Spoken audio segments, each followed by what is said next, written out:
Hello everyone, welcome back. In this video, we're going to talk about the engulfing candles. For those of you who are familiar with these, we're talking about the bullish and bearish engulfing patterns. What we're going to do is take historical data of euro versus the US dollar. We're going to consider around 10 years of data, and we're going to analyze this data applying some simple statistics in Python.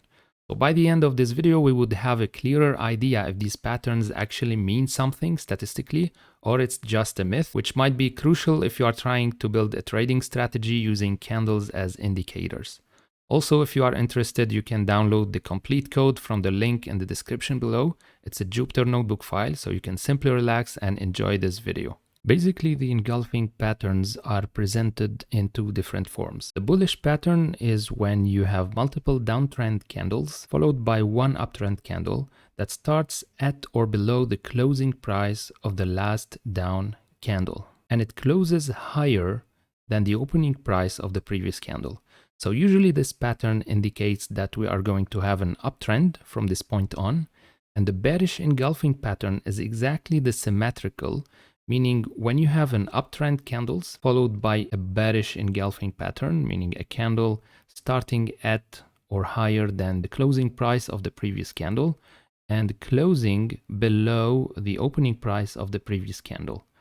This is what we call a bearish engulfing pattern, and this candle will indicate that the price is going to go down from this point on. So in this video, I would like to verify if this claim is true, meaning if these patterns really indicate some kind of typical behavior of the market. Usually the bullish engulfing pattern indicates that the buyers are stronger than the sellers on the market, and the bearish engulfing pattern indicates the opposite.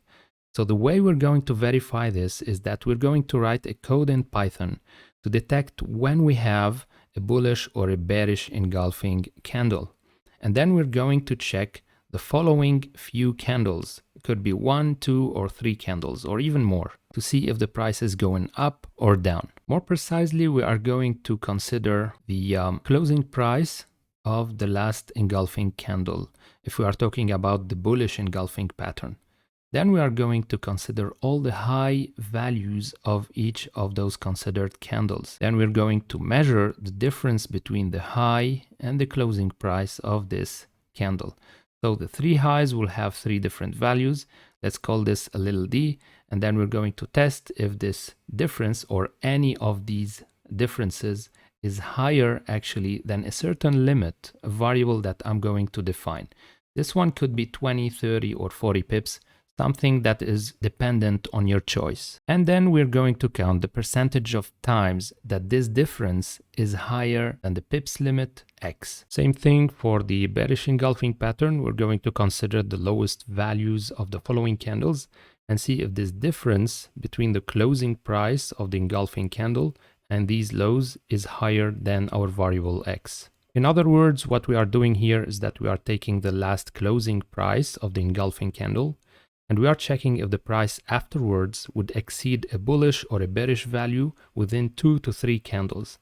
And we're going to check the percentage of when the price showed the expected behavior after this kind of patterns. One thing to keep in mind here is that one of these differences should exceed our variable x. We're not looking to the condition where the 3 of them exceeding x at the same time. So if the price goes below this closing value of this candle by a certain amount of pips, the prediction of this pattern is considered a success. Of course, the opposite goes for the bullish engulfing pattern. We're looking for an uptrend difference, but what I'm underlining here is that it's sufficient that one of the 3 differences is exceeding x. We don't have to exceed this limit of pips more than once. So now let's go and check our code and see how it behaves in Python. So this is our Jupyter notebook file. We're going to start by importing pandas, and then we're declaring a new variable called df. We're going to use the read_csv function from pandas to load our data file. This is the name of our data file. So now we have a data frame stored in the variable df, and so I can print the tail or the head of the data frame. I usually print the tail because I have the information on the number of rows contained in the data frame. So here we have the local time of each candlestick. We open the price, the high and low, and the closing price, and the volume of the trades. Note here that each row represents one candlestick, meaning 1 day of trading. And so we have 4,326 days of data. This should be enough for the statistics of our example in this video. Then we can test if we have any weird or missing values in our data frame using this simple line here. And as we can see, the data has been cleaned, so we don't have to worry about this. And so we can proceed. So now we reached an important point in our program. We're going to declare a function taking a data frame, and this is where we're going to test if we have an engulfing candle. So we're going to identify all the signals in our data where we have engulfing candles. So first I'm going to declare a variable called length. It's going to hold the length of my data frame, meaning the number of rows, the number of candles. And then we have all the lists called high, low, close, open. These will hold the columns of the data frame, the high price, the low price, closing, and the opening price. And then we need one more list, which is the signal list of the concerned row, the concerned candlestick. And in this signal, we're going to put 1 if the signal is a bearish engulfing pattern, 2 if the signal is a bullish engulfing pattern, and 0 if we have no engulfing candles. So for the moment, it's simply zeros, and we're going to multiply this by the length. So our list will have the same length of our data frame. Same thing for the body difference. The body difference is nothing but the absolute difference between the opening and the closing price. It's simply the length of the body of the candlestick. And for the moment, it's a list of zeros times the length of our data frame. And now for each row, meaning for each candlestick or for each day, we're going to calculate the body difference. And then we're going to declare a variable called the body difference minimal value.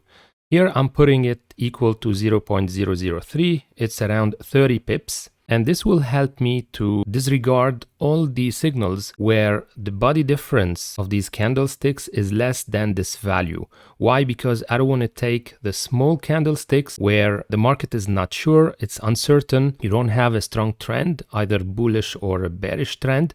It's simply small bodies of candles. These do not count, in fact, in our computational work. And this is why every signal I'm going to test if the body difference of my candle is higher than the minimal allowed value. We're testing it here for the first signal and for the second signal. The bullish or the bearish engulfing candles must be combined with the previous candles. They have to engulf a previous candle. So also the previous candle should have a body difference higher than the minimum. And this is what we are doing right here and right here for both signals, the bullish and bearish engulfing patterns. Then we're going to test if this is a bearish engulfing candle. For this, we have to have the following conditions.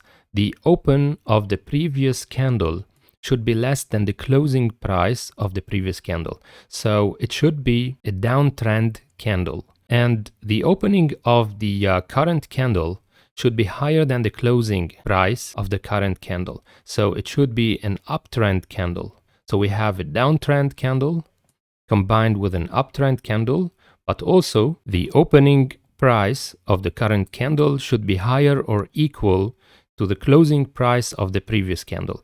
Now this can be written in a different way like this, and the reason I'm writing it this way is because sometimes you don't have exactly an equal values, but you have a small difference between the opening and the closing prices of the two candles. So in order to take this into account, you can add like a small allowed difference of 5 pips, let's say. This way you can get more signals from your data. And the last condition is that the closing price of the current candle should be lower than the opening price of the previous candle. So if all these conditions are satisfied, we're going to attribute a value of 1 to the signal of the current row or the signal of the current candle. So in our program, the number 1 in the signal stands for the bearish engulfing pattern. Then we're going to do the opposite symmetrical procedure for the bullish engulfing pattern. I'm not going to go through the details just to save time on the video now. And if we don't have any signal, we don't have any bullish or bearish engulfing pattern, we're going to attribute the value 0 to our current row.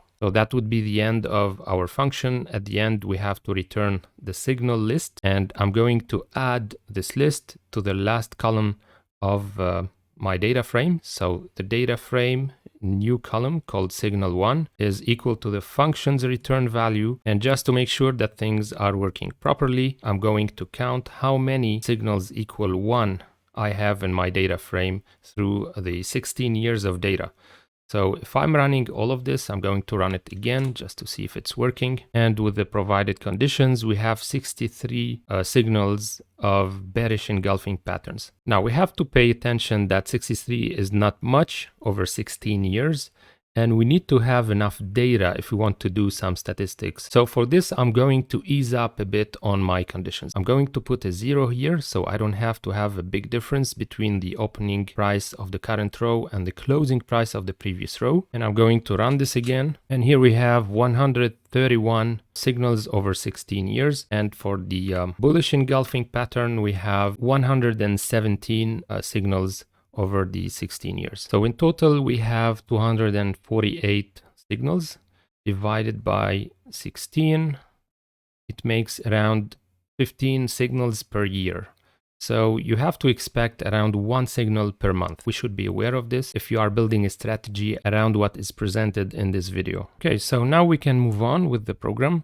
I'm going to define a different function called myTarget. Takes the data frame and the number of bars to take into account after the current engulfing pattern. So this will be my true trend. Previously we have the signal if it's a bullish or a bearish engulfing candle, but then we have the real trend, and we have to compare both later on. I'm going to aim for 30 pips per trade. I want to check if after a bullish engulfing pattern, how many times my price will go above 30 pips of difference within the number of bars, the number of candles that is provided to the function here. So when I'm using this, I'm using 3 days as a parameter, but you may also change this to 4 or 5 days or so on. We don't care for the moment.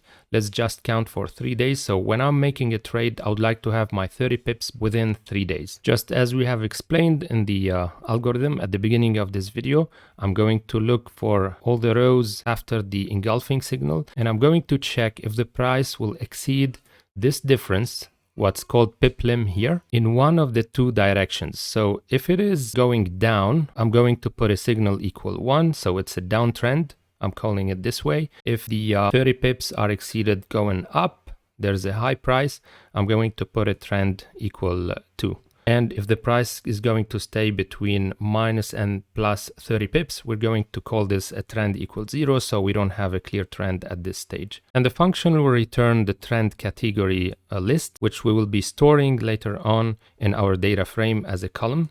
Notice that since we've put these into parameters here, the number of the bars to take into account and the name of the data frame, it's very easy to experiment later on by changing the parameters and changing also the pip limit. If you want to have 50 pips instead of 30 pips, you can also change this value here. So you may download the Jupyter Notebook file and experiment on your own to find your best parameters. Then I'm going to use NumPy in order to check the results of my predictions. So first of all, I'm going to put 2 conditions where the real trend is equal to 1, meaning it's a downward trend, and my signal is a bearish engulfing pattern, also predicting a downtrend.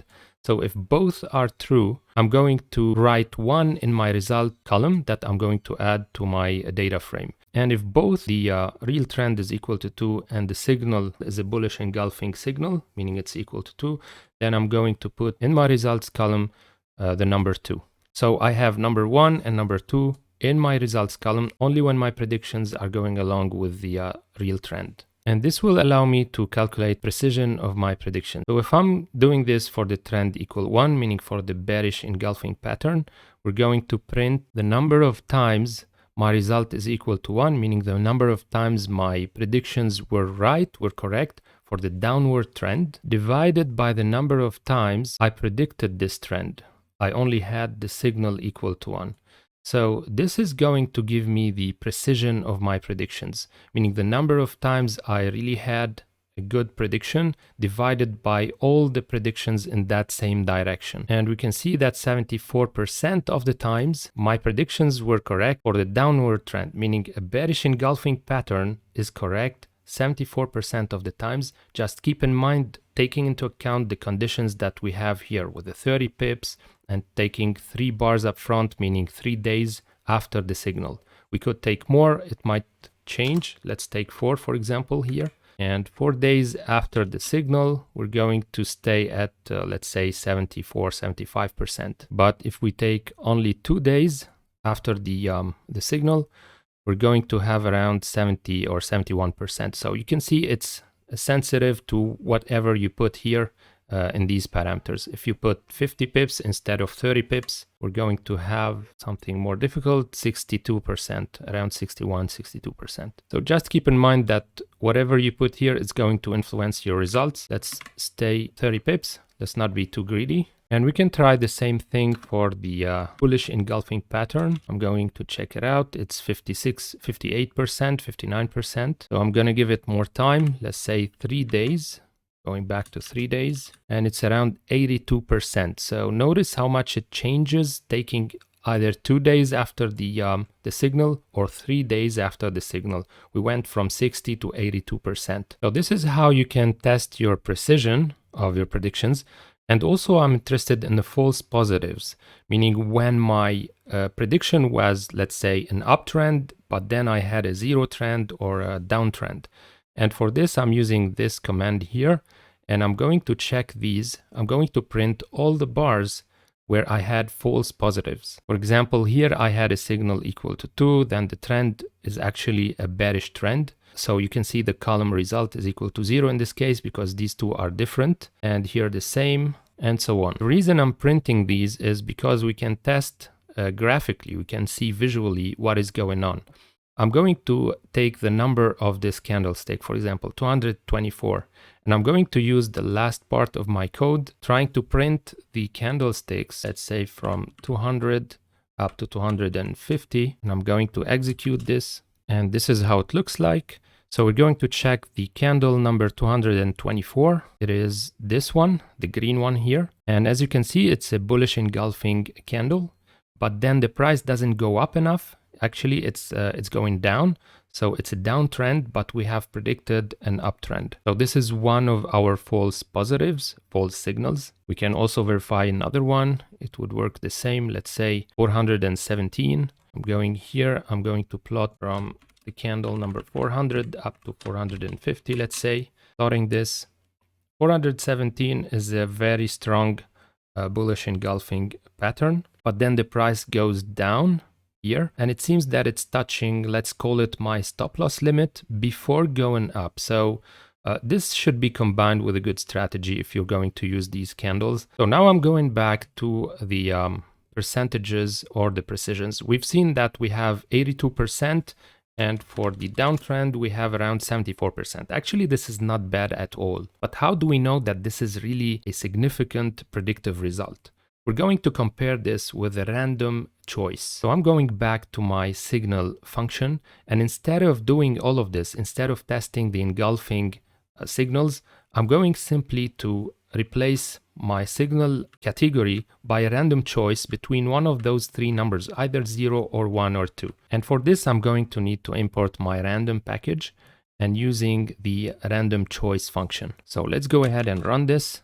Now I have random choices. As you can see, I already have more signals, let's say, because these are not filtered by some kind of conditions anymore. It's simply a random choice. And I'm going to run all of these, check the precision. And my precision, if I'm using a random choice, is 0.46, meaning 46%. And for the uptrend, it's around also 46%. I'm going to make it even more difficult to our model, to our predictions.